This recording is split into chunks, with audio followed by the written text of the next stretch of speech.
Georgia's president said she did not recognise the results of this weekend's parliamentary vote, which election officials say was won by the ruling Georgian party, aimed at moving it off a path towards Europe, and called for Georgians to rally in Tbilisi to protest the results.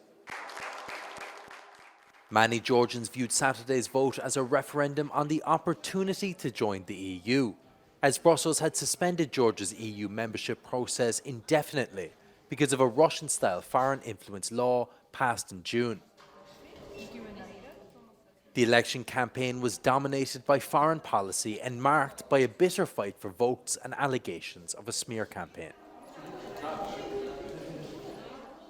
European electoral observers said the election took place in a divisive environment marked by intimidation and incidents of vote buying, double voting and physical violence.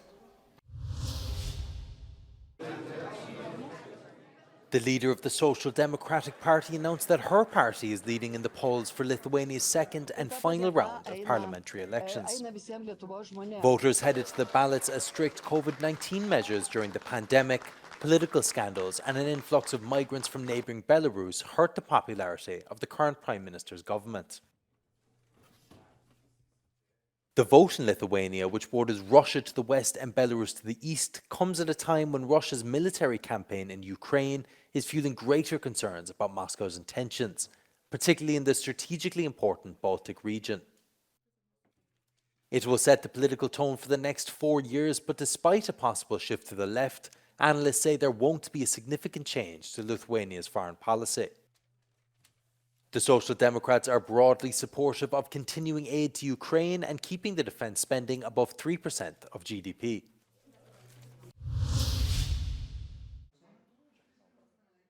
The centre-right GERB party of former Bulgarian Prime Minister Boyko Borisov is the likely winner of Bulgaria's parliamentary elections, according to exit polls. Initial results are expected Monday, but it could take days before final official results are announced. If these results confirm the exit poll, Borisov will be handed a mandate to form his fourth cabinet. It appears, however, that it will be an uphill task for him to find allies to form a governing coalition in a fragmented parliament.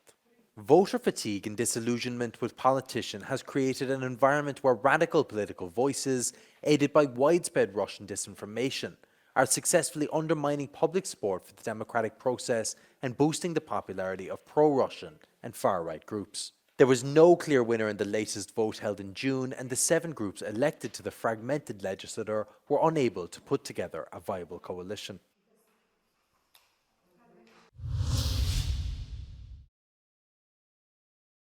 Ukraine's air defenses intercepted a total of 41 out of the 80 Russian drones the Ukrainian military reported, 10 of which were shot down near Kyiv.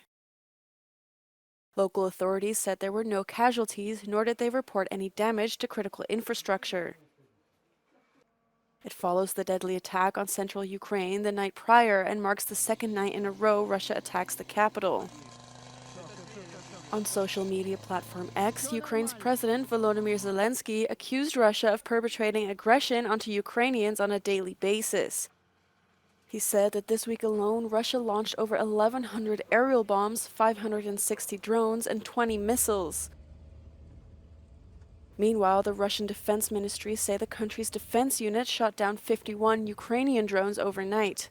The Defense Ministry did not specify exactly how many drones were fired, nor did they disclose the full extent of the damage inflicted.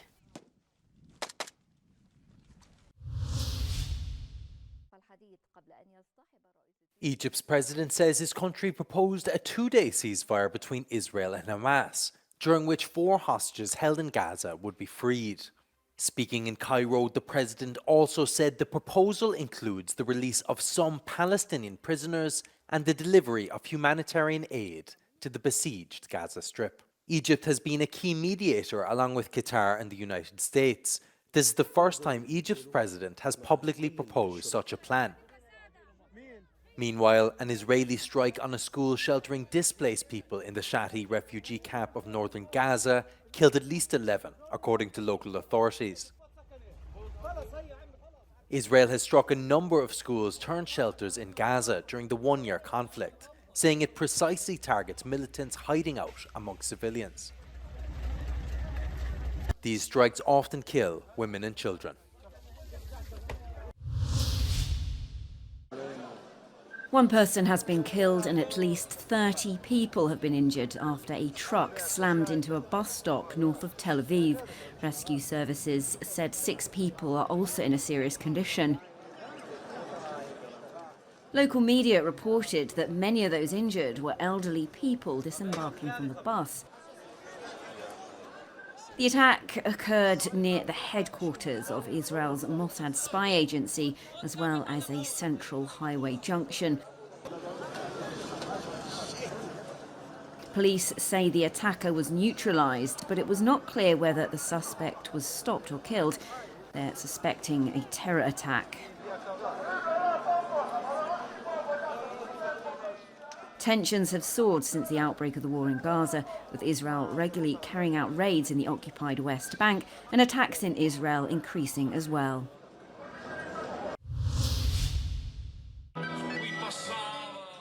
Tens of thousands of people marched in various Italian cities calling for peace in Gaza and Ukraine. Around 10,000 people marched through the centre of Rome waving a giant peace flag in front of the Colosseum. Many amongst the protesters were very concerned about the high number of civilians killed in the wars, both in Gaza and Ukraine. Demonstrations were organised by various peace advocacy groups and opposition centre-left parties. They urged the Italian government and the international community to revise a peace conference under the leadership of the United Nations. The marches occurred amidst escalating violence in the Middle East as Israel launched overnight attacks against Iran on Saturday morning.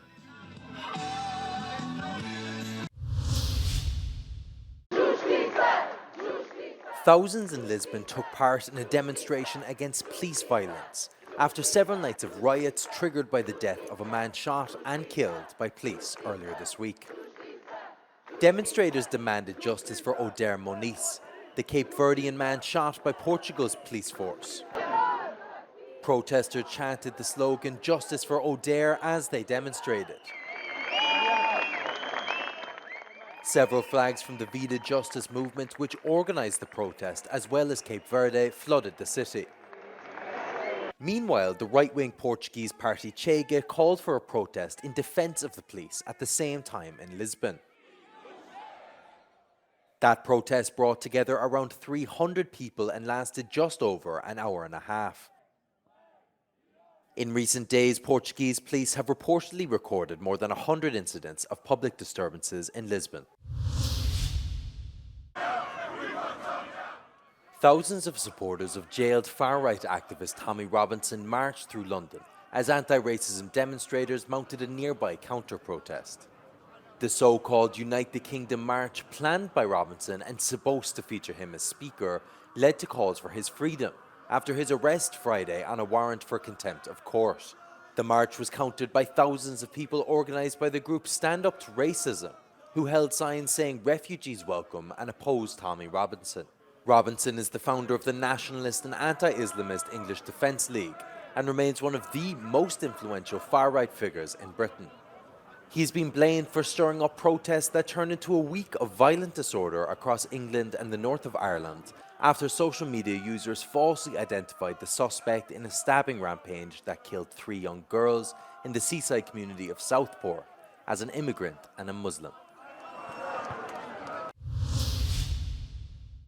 Former Bolivian President Evo Morales claims he survived an assassination attempt after unidentified men opened fire on his car. He wasn't injured, but the alleged attack has become the latest flashpoint in a power struggle between the ex-leader and his successor, current President Luis Arce. Morales has blamed President Arce's government for the outburst of violence, but Arce's government pointed its finger at Morales, claiming he staged an attack on himself to boost his own political fortunes. Esther Horvath's photographs forming the centre of a new exhibition were taken at a research village said to be the epicentre of global warming. She stressed that climate change does not happen overnight. Research observing its effects needs patience. Since the 1990s, more and more women have become involved in that work. Lehetsz egy érzékeny, törékeny nő, és mégis imádhatod a hideget, és mehetsz egy ilyen nagy kihívásokkal teli útra, élhetsz ilyen helyeken, mert ez teljesen független, hogy valaki nő vagy férfi, ez igazából attól függ, hogy szereted a hideget, vagy nem szereted a jeget, vagy nem. Ez csak ettől függ, és egy inspirációt szeretnék ezekkel a képekkel adni a fiatal generációnak, hogy talán láthatják önmagukat, hogy lehetek egy szakács és dolgozhatok egy ilyen expedíción, lehetek egy kutató, lehetek egy diák, és hogy ezeket el lehet érni, hogyha az ember ezt szeretné. Climate change is often associated with numbers and scientific reports, but through her photos, Horvath wants to show the humans behind the scientific data. Milyen kutatások zajlanak nap mint nap, meg ahhoz, hogy megértsük a klímáknak a változását, ahhoz nagyon hosszú periódusokra van szükségünk, és ez a klímakutató és környezeti kutató falu, New Lisbon, amiről a kiállítás szól, az 1963-ban alapult, és azóta zajlanak kutatások minden nap, kivétel nélkül. Esther Horvath has photographed 25 Arctic exploration expeditions since 2015. Her work has been recognized with the World Press Photo First Prize and the National Geographic Wayfinder Award, amongst others. The photo exhibition Night Stars of the Arctic can be seen at Campus Centre in Budapest from the 25th of October to the 31st of January.